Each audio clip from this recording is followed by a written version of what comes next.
Bonjour ou bonsoir, amis de Pépitor. Donc, petit rendez-vous crypto ce soir. Ça faisait longtemps qu'on n'avait pas parlé crypto. Donc, nous, on a deux intervenants spécialistes crypto. C'est David BLD qui, lui, est plus spécialiste blockchain et plus technique.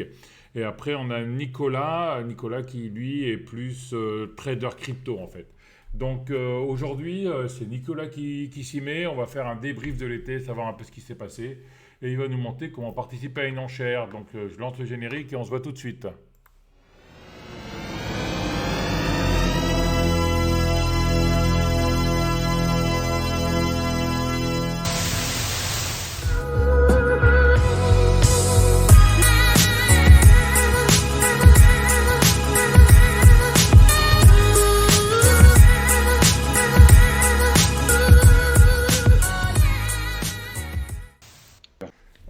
Donc je vous laisse avec notre disclaimer, hein, comme d'habitude. Dans aucun cas ce sont des conseils, ce ne sont que des avis.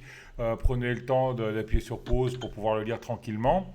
Voilà, et on se retrouve avec notre ami Nicolas. Voilà, comme d'habitude, Nicolas, évidemment, tu veux garder l'anonymat. On le comprend surtout dans les cryptos, hein, voilà. Comment vas-tu, Nico?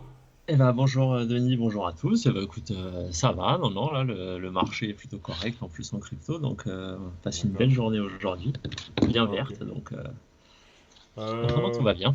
on rappelle un peu ce qui s'est passé cet été? Oui, oui, oui, on peut effectivement faire un petit bilan, parce que ça fait un petit moment qu'on n'avait pas parlé crypto sur Pépitor. Mhm, En gros, on a eu une belle chute, on a eu un beau rebond, mhm. et là on est un peu au milieu, on va dire, de nulle part pour les grosses cryptos comme Ethereum ou le Bitcoin. Donc voilà, l'idée, moi, c'est d'essayer d'aller sur des projets qui sont un peu plus punchy, qui montent un peu plus, ou qui vont avoir justement une actualité un peu plus forte, comme Polkadot ou KSM en ce moment. On D'accord. dit qu'il y a sûrement un peu plus de réaction sur le marché, et donc un peu plus Ok. de volatilité dont on peut profiter. D'accord. En gros, tu veux surperformer le marché, quoi. Oui, j'essaye. Ça, je n'y arrive pas à chaque fois, mais l'idée, c'est d'essayer voilà, de profiter un peu des actualités des projets et de ceux qui ont le vent en poupe, les projets qui peuvent avoir vraiment des choses à améliorer aujourd'hui. Et donc, d'aller sur ces projets-là, je pense à EGLD récemment, il y a eu Avax, Atom, des projets comme ça, qui avaient eu une belle correction et qui là ont bien rebondi, ont bien repris de la hauteur. Mhm. Euh, donc, non, non, voilà, essayer de profiter un peu D'accord. de tout ça. Parce qu'avec toi, on parle plus de trading, mais en fait, plus que de trading, c'est presque d'investissement ou d'enchère. Parce que trader du Bitcoin, c'est un peu, entre guillemets, classique, Fibonacci, oblique, chartisme, Ichimoku, enfin, il y en a pour tous les goûts. Mais toi, tu traites ça plutôt comme un investisseur, c'est-à-dire que tu stacks et puis tu fais des enchères aussi, c'est ça? Voilà. Alors moi, en fait, je passe pas ma journée devant l'écran à essayer de chercher le point bas, le zone de retournement en 5 minutes, 10 minutes, un quart d'heure. Moi, je travaille beaucoup sur des grosses unités de temps, hebdo, daily, 4 heures par moment. Et voilà, l'idée, c'est que je vais sur des projets que j'ai creusés, sur lesquels j'ai fait des recherches, donc qui pour moi ont un potentiel à moyen ou long terme. Et ensuite, voilà, j'essaie de trouver un point d'entrée intéressant avec du coup les connaissances que j'ai pu acquérir en analyse technique. Mhm. Et ensuite, j'essaye voilà, d'alléger régulièrement dans les montées pour essayer Ouais. d'encaisser un petit peu de plus-value. Donc non, je suis pas, je travaille très peu sur les unités courtes, je fais pas vraiment de trading. Je vais plus essayer voilà, de faire de l'investissement. Alors des fois, ça peut durer que quelques semaines, mais il y a des projets que j'ai en portefeuille depuis bientôt un an maintenant, donc, Mais tu as et que commencé comme tout sur le lequel monde, j'ai hein. rien fait.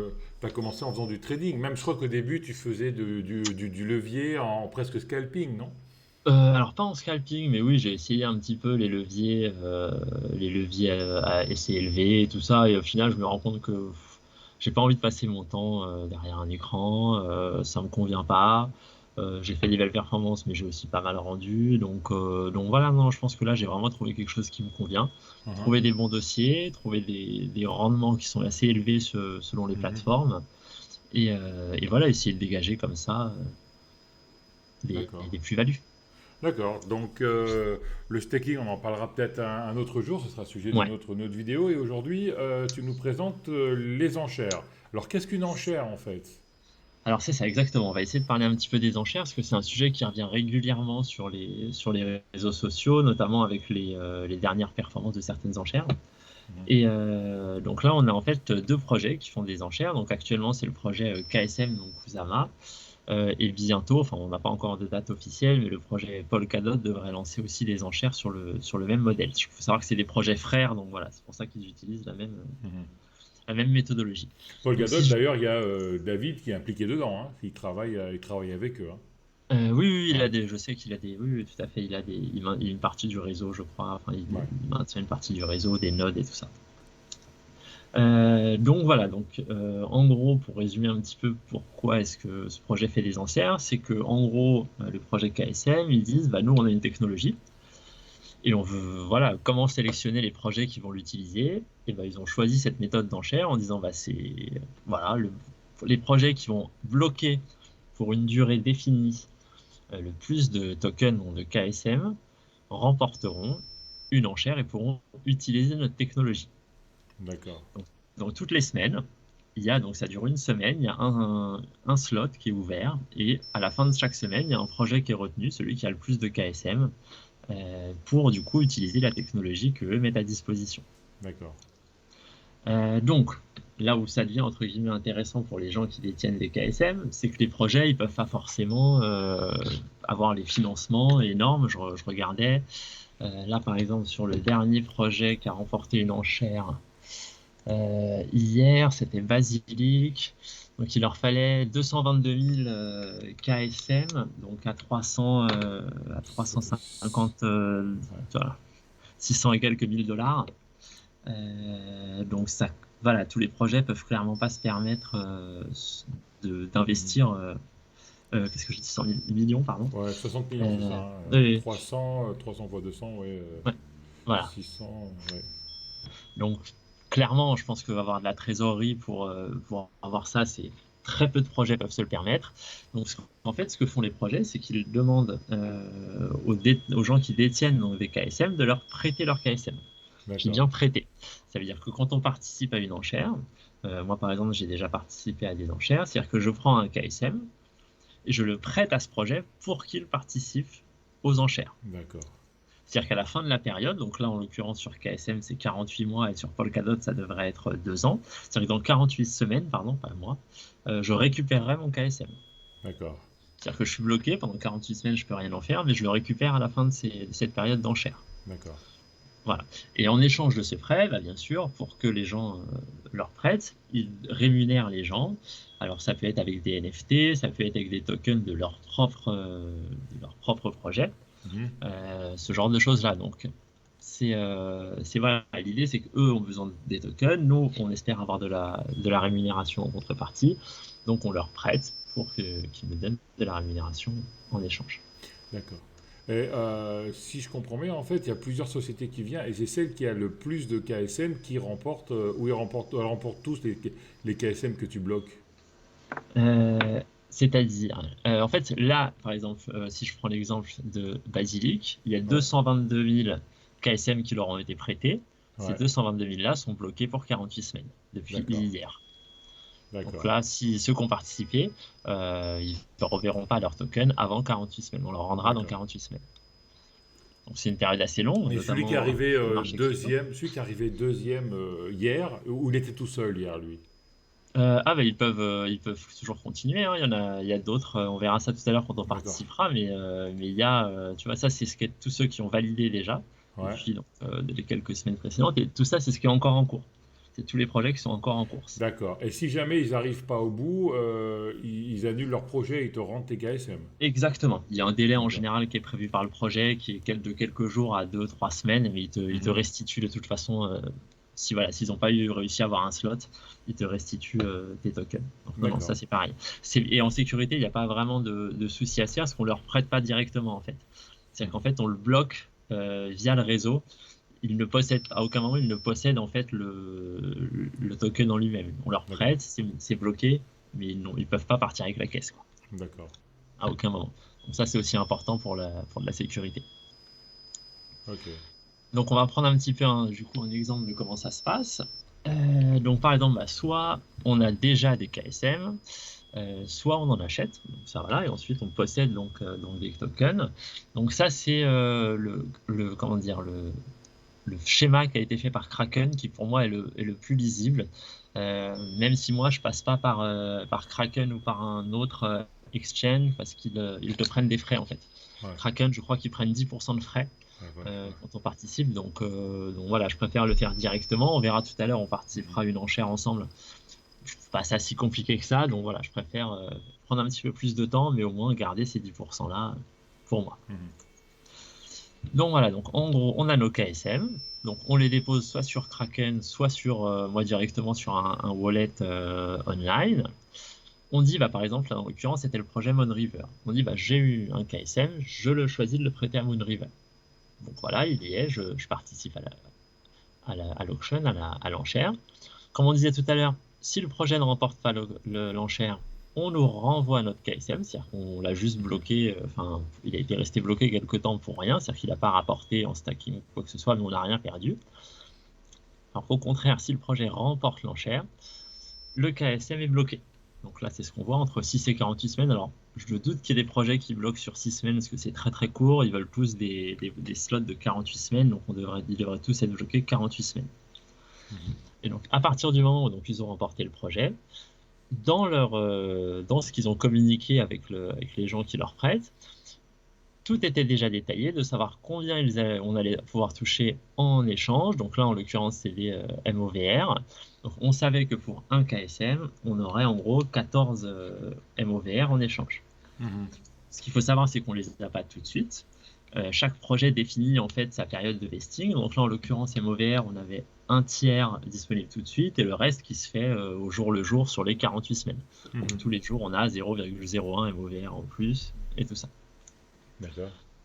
Donc voilà, et à la fin des 48 semaines, on va nous retourner notre KSM et on aura bien sûr toujours nos MOVR. D'accord.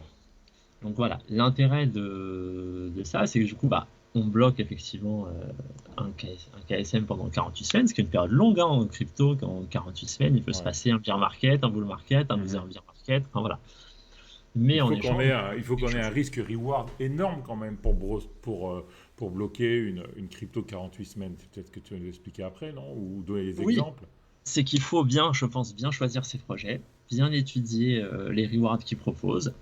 Et effectivement, savoir ce qu'on fait, avoir un plan un petit peu défini à l'avance pour quand même pas voilà, se dire bon, je garde tout et on verra ce qui se passe. Mhm. Si je prends l'exemple de MOVR, pour un KSM donc, qui a été apporté, donc qui vaut aujourd'hui le KSM 340 là ce matin, Mhm. on a eu 14 MOVR qui ont une valeur à l'instant où je te parle de 4600 $.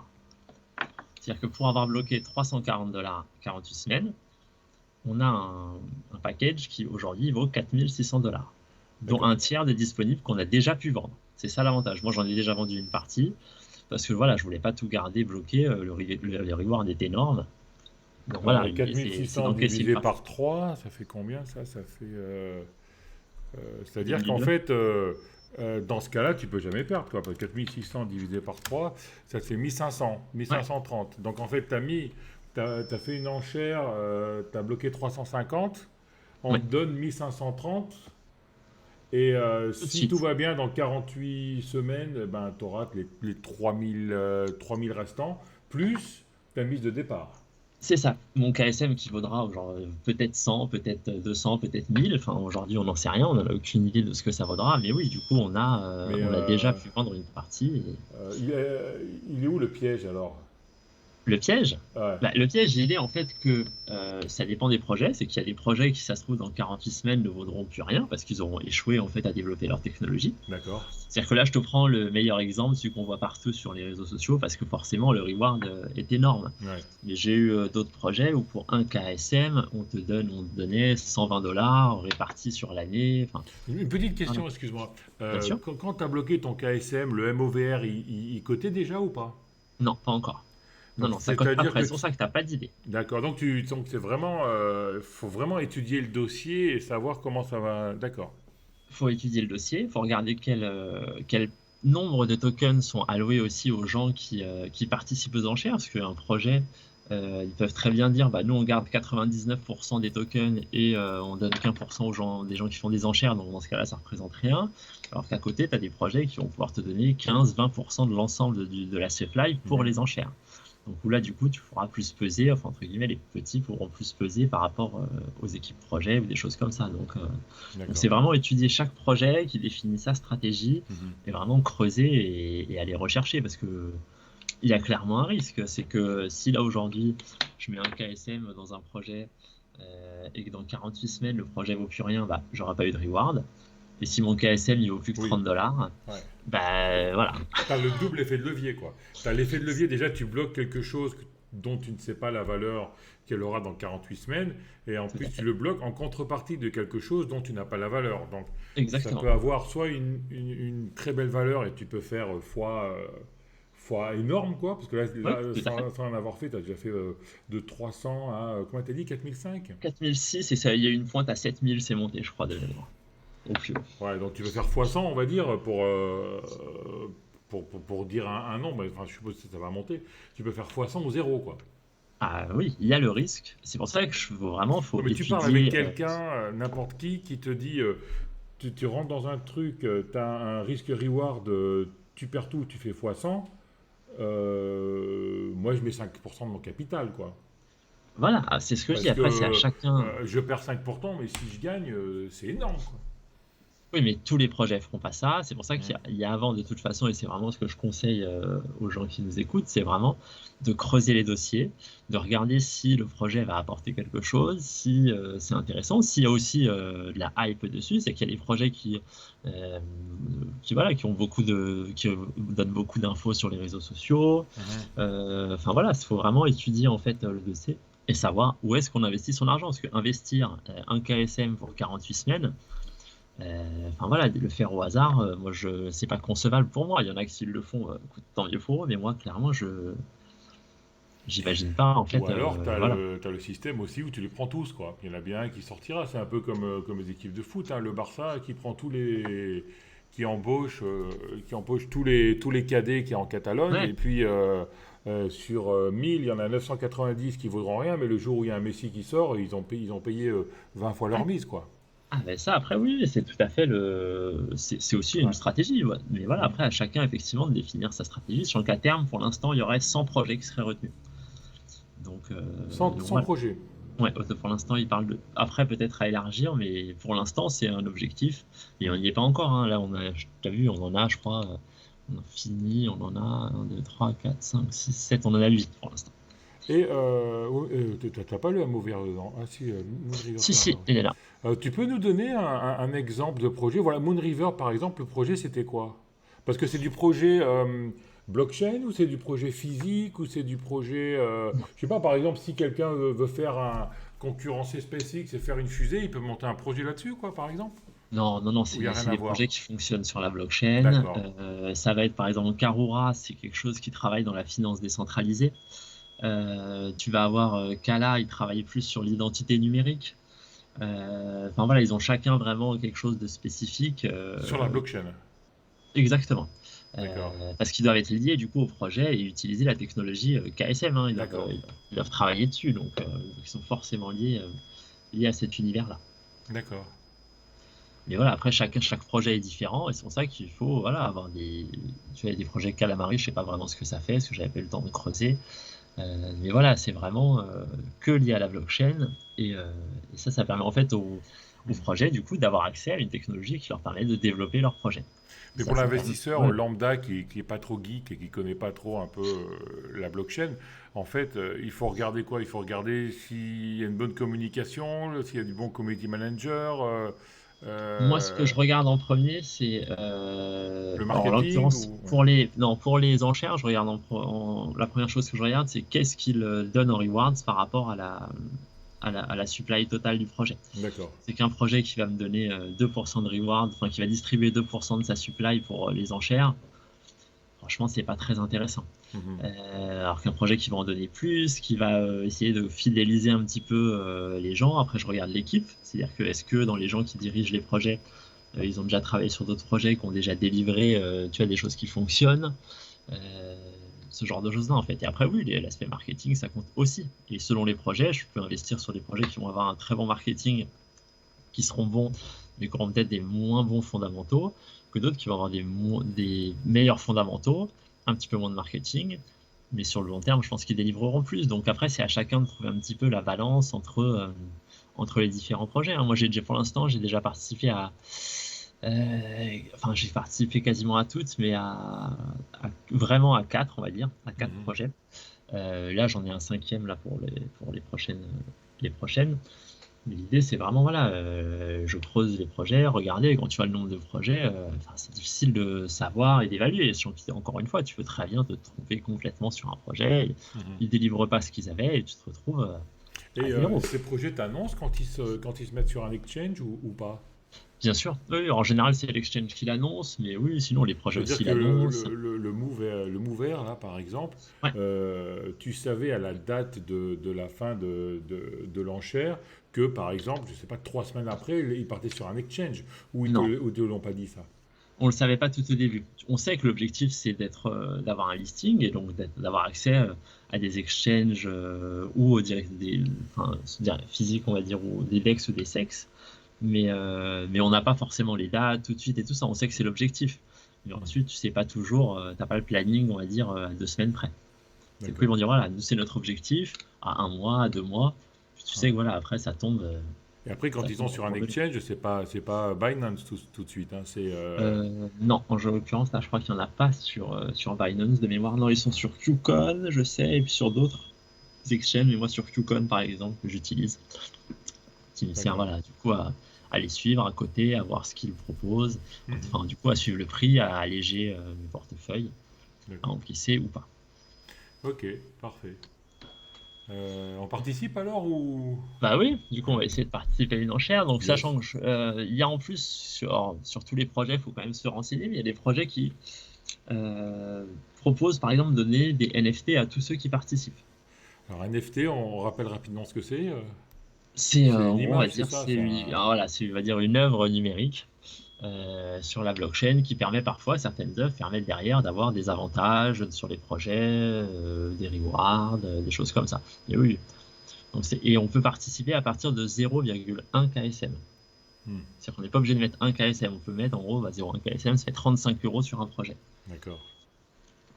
Et pareil, je sais qu'il y a eu des projets sur les premières enchères, parce que ça, on en est la deuxième partie, qui ont quand même donné des tokens aux gens qui avaient participé, même si eux n'avaient pas été retenus.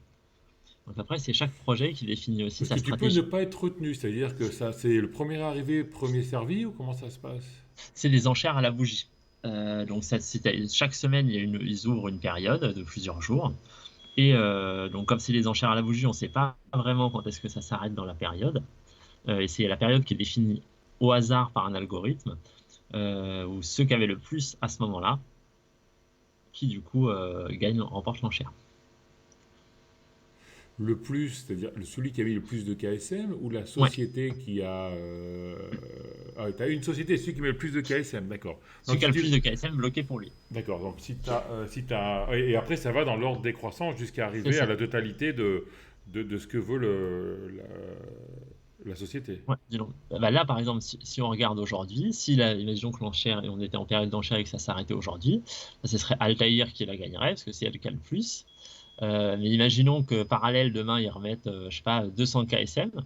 Bon, bah, du coup, ça va inciter aussi Altaïr peut-être à donner des rewards en plus. Enfin, il y a aussi du coup une espèce de petite concurrence du coup du fait de ces enchères entre les projets sur les rewards. D'accord. Et pourquoi il n'y a qu'une société qui a de ces KSM? Parce que si tout le monde est prêt à prêter à 10 sociétés, pourquoi les 10 sociétés ne peuvent pas gagner? Ah bah si, après, c'est juste qu'il y a une enchère par semaine. Là, tu vois, on a déjà eu tout ça. Eux, ils ont D'accord. gagné. Et à Ouais, terme, il y aura une centaine de projets qui seront retenus. d'accord. Et c'est juste que chaque semaine, il y en a pour l'instant un. Alors presque, il y en aura deux par semaine, trois par semaine, je sais pas. Mais pour l'instant, c'est un projet par Ok. semaine. Et les projets peuvent se représenter la semaine d'après, ou c'est déjà tout Exactement. bloqué? Non, c'est par période de plusieurs, je crois qu'il y a 5 lots, donc ça doit être des périodes de 5 semaines. D'accord. C'est-à-dire que si là, on est lancé sur une période de 5 semaines, c'est le deuxième projet, donc on doit être dans la deuxième semaine. Il reste encore 3 semaines, et ensuite, en gros, les compteurs sont un peu remis à zéro, et chacun peut repartir, redire je reste, je m'en vais. D'accord. Voilà. Tu as un Puis peu on a- de résultats sur ce qui s'est passé sur la première semaine? Parce que bon, on a eu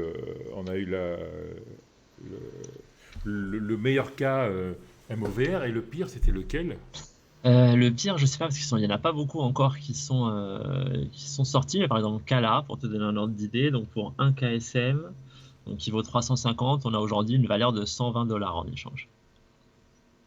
D'accord. Sheldon, c'est une 120 valeur de, dollars, mais que tu peux pas monnayer maintenant, que tu en dois partie, garder. j'ai Ouais, en partie, mais pas tout, ouais. exactement. Sheldon, on a 750 dollars pour un KSM, et Karura, on a 200 dollars à peu près. D'accord. Mhm. Donc oui, c'est pas, il n'y a pas tous des 4600, faut le dire, ça reste une exception, Moon River, et les autres ont déjà des beaux rewards, hein. Enfin, Mhm. avoir le double de ce que tu as mis, même si c'est bloqué, même si tu as des périodes, Mhm. ça reste des rewards qui sont, on va dire, pas neutres. D'accord. Donc voilà, donc effectivement, ce qu'on proposait, c'était d'essayer de faire un petit Ouais, peu ouais. Mhm. de participer à une enchère. Donc comme je sais qu'il y a beaucoup de gens parmi Pépitor qui sont sur Binance, j'ai décidé, du coup, j'ai acheté des KSM sur Binance directement. Et comme ça, on va voir toute la procédure pour participer. Donc, pour participer, moi, comme je le disais, pour éviter d'avoir les 10% de frais des différents exchanges, j'ai téléchargé en fait ce qu'on appelle un portefeuille numérique. Donc voilà, qui est sur l'application polkadot.js.org, qui du coup permet de créer en fait un portefeuille numérique Et t'es dans obligé lequel je peux ensuite. on peut prendre n'importe lequel, hein, t'es obligé de prendre un de Polkadot. Non, là, on est obligé de prendre un Polkadot. Tu peux pas D'accord. le faire avec quelque chose qui fonctionne sur une autre blockchain. Il faut vraiment que ça soit le leur. Après, il y en a d'autres, je pense, qui fonctionnent. Je pense à Fearless. Il y a d'autres wallets. Moi, c'est celui que j'utilise au quotidien, donc c'est pour ça que j'ai Mhm. pris celui-là. Mais il y en a d'autres qui fonctionnent. Mais il faut qu'ils fonctionnent sur l'entité Polkadot, entre guillemets. On ne peut pas prendre n'importe quel réseau. Donc voilà, donc j'ai téléchargé, enfin j'ai créé mon wallet. Donc là, on voit, j'ai mon adresse. Donc maintenant, je vais aller, je vais copier en fait l'adresse de mon wallet, et je vais donc en fait envoyer mes KSM dessus. Et Voilà, par là transaction, ça te coûte 20 centimes, non? C'est ça à peu c'est près, je sais plus. quasiment rien, ouais. Mhm. Là sur KSM c'est quasiment rien. Frais de réseau, tu vois, il y a tellement de virgules Mhm. que c'est rien. Donc non, non, c'est vraiment rien du tout. Hop, alors attends. Il faut juste que j'obtienne mes codes, parce que du coup, tu as toute une sécurité quand même autour pour éviter que quelqu'un Mhm. prenne, prenne tes KSM. Alors, attends, ça arrive.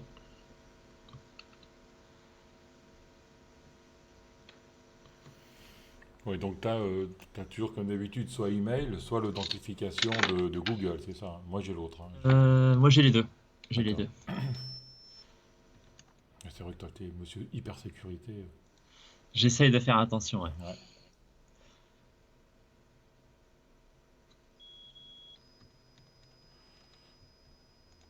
Il faut pas que tu aies ton email et Google sur le téléphone, alors, parce que ça sert à rien sinon. Non, non, voilà, sur ça, non, non, faut être vraiment. En fait, tu as trois téléphones, quatre comptes. Ouais, j'ai plusieurs sessions par contre.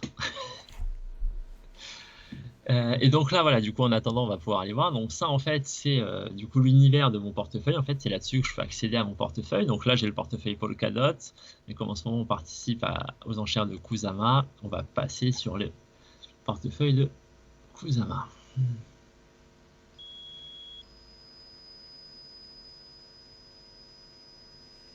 D'accord.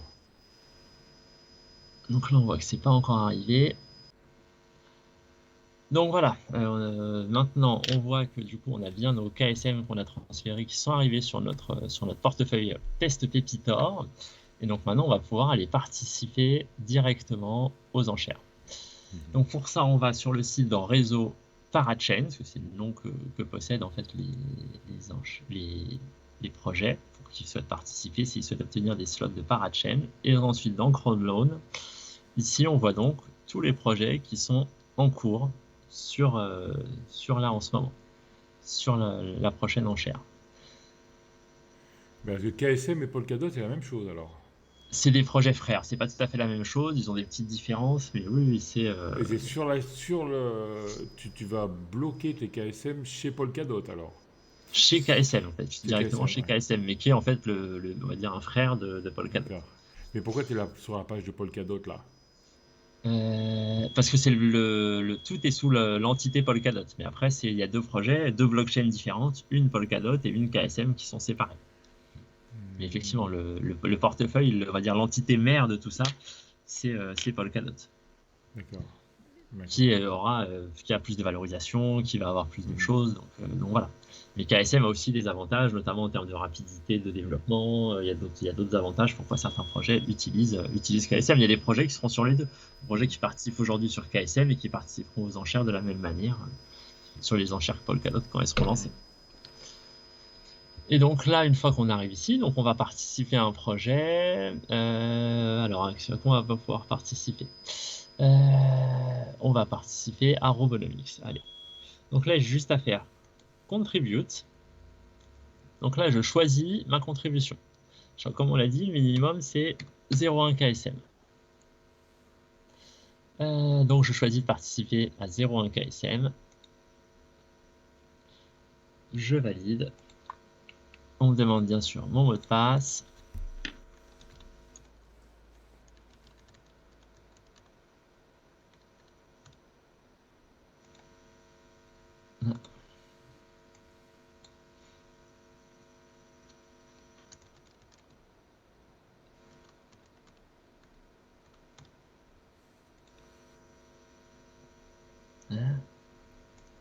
J'ai un problème avec mon wallet là par contre.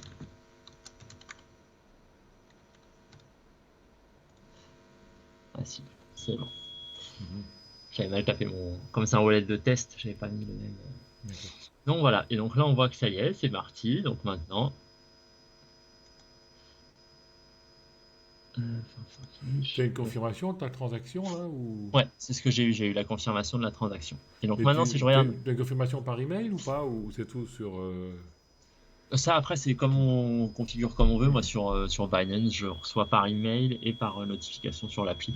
Parce que je veux être informé tout de suite, notamment si je demande pas, tu vois, si quelqu'un a accès à mon compte, que tout de suite, je sois averti qu'il y a quelqu'un qui retire de l'argent. Et donc là, on voit maintenant que ça y est, ma contribution, avec mon wallet Test Pepitor, j'ai participé à 0,1 KSM au projet Robonomics. D'accord. Donc c'est pas très compliqué. Une fois voilà, qu'on a un petit peu le mode d'emploi, on peut assez facilement participer aux enchères. Pour certains projets, ils développent un site qui permet de participer. Et dans ce cas-là, je conseille de passer par le site, parce que des fois, on peut avoir des rewards, c'est-à-dire que si on est parrainé ou des choses comme ça, on peut avoir par exemple 2% de reward en plus, ce genre de choses-là. Donc, pour ceux qui le font, je considère. Mais là, tu vois, par exemple, une des stratégies, comme on en parlait tout à l'heure, ça peut être de participer de 0,1 KSM sur chaque projet. Ouais. Comme ça, s'il y a notamment un NFT, par exemple, parce que les NFT, ils disent pas en général, il faut avoir participé à 18 KSM ou quoi.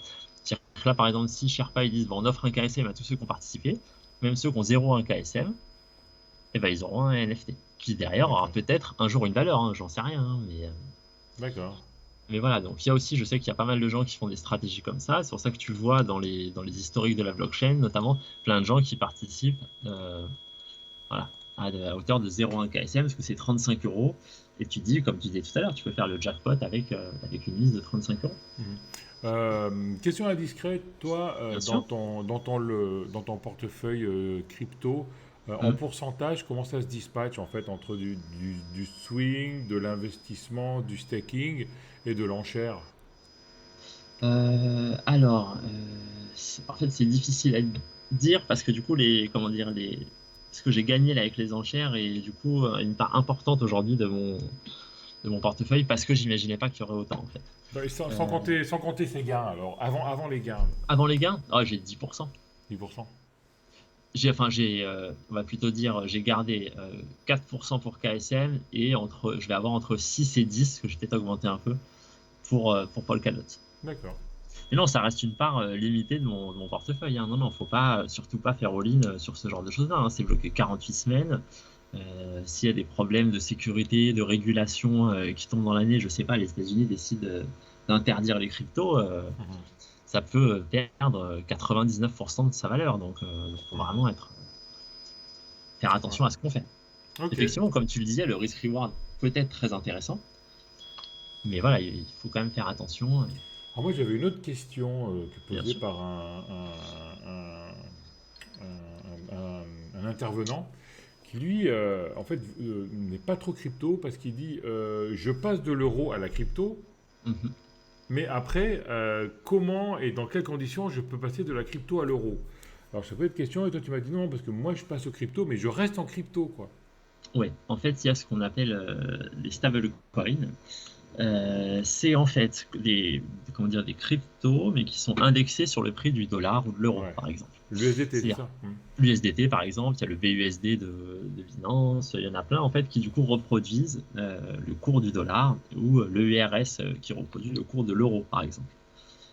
Donc ça te permet effectivement, quand tu encaisses une partie de tes gains, bah, de pas être tout le temps en crypto avec le risque qu'il peut y avoir, mais quand même de garder un petit peu d'argent. Je sens que ça reste une crypto au dollar, hein. Ce à quoi c'est adossé derrière, il y a encore des... Ouais, jusqu'au jour où il n'y a ça- plus de liquidité en face parce que tout Voilà, le monde veut sortir du même moment, il n'y aura pas assez de sous pour tout le monde quoi. voilà. Ce que je veux dire, c'est ça, Hmm. c'est que ça reste de la crypto, donc il faut aussi faire attention et l'avoir en tête, hein. Je dis pas que ça va arriver quoi que ce soit, mais c'est une des possibilités s'il y a une régulation énorme et on va dire une interdiction, c'est que tout le monde va vouloir sortir en même temps.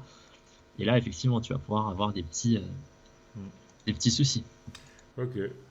Ben, Je super intéressant. regarde, parce que moi aussi j'avais reçu quelques questions. On m'avait dit, donc oui, j'ai parlé effectivement pour certains projets, n'hésitez pas à demander. Parfois il y a des bonus si vous avez un parrainage ou quoi que ce soit, donc n'hésitez pas à demander aux gens autour de vous, parce que ça peut valoir le coup de s'échanger des parrainages ou des choses comme ça. Et un petit point aussi qu'on m'avait demandé, c'est un petit peu, on va dire, sur le financement de certains projets. Parce qu'effectivement, il y a des projets qui se financent comme ça.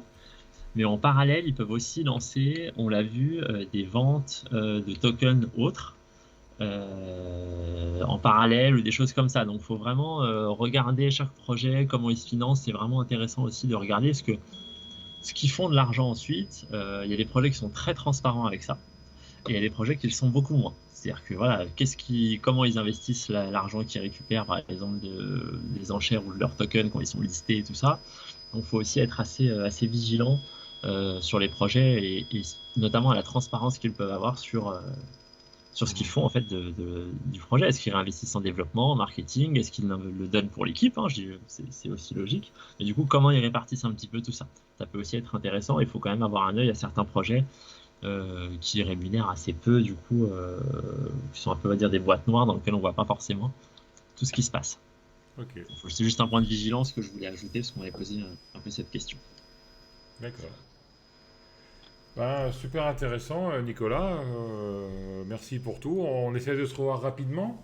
Eh bah écoute, oui, comme on disait, on essaiera de faire une petite émission sur le stacking. Faut que je Voilà. finisse de la préparer et on essaiera de Ouais, si on arrive à se faire faire ça un de ces une jours. fois tous les 15 jours, une fois toutes les 3 semaines, une fois par mois, c'est bien, quoi. Ah, exactement, non, non, on essaye de faire ça en fonction des dispos de chacun, mais oui, oui, bien sûr, avec plaisir. D'accord. Merci, Nico. Avec... Donc, merci à tous également, hein. Laissez vos commentaires. Nicolas, quelqu'un de très, très accessible, donc il répondra à tout le monde. Faites sonner la cloche, abonnez-vous à la chaîne, et puis mettez des pouces. Et puis on se revoit demain. Alors demain, ce sera Christophe, Trend France, avec une solution, avec une réponse à une question qu'on n'a pas encore choisie. Donc c'est pour ça que j'avais mis un peu, envoyé une demande d'idées sur Twitter que je remets tout de suite. Voilà, merci, au revoir, ciao.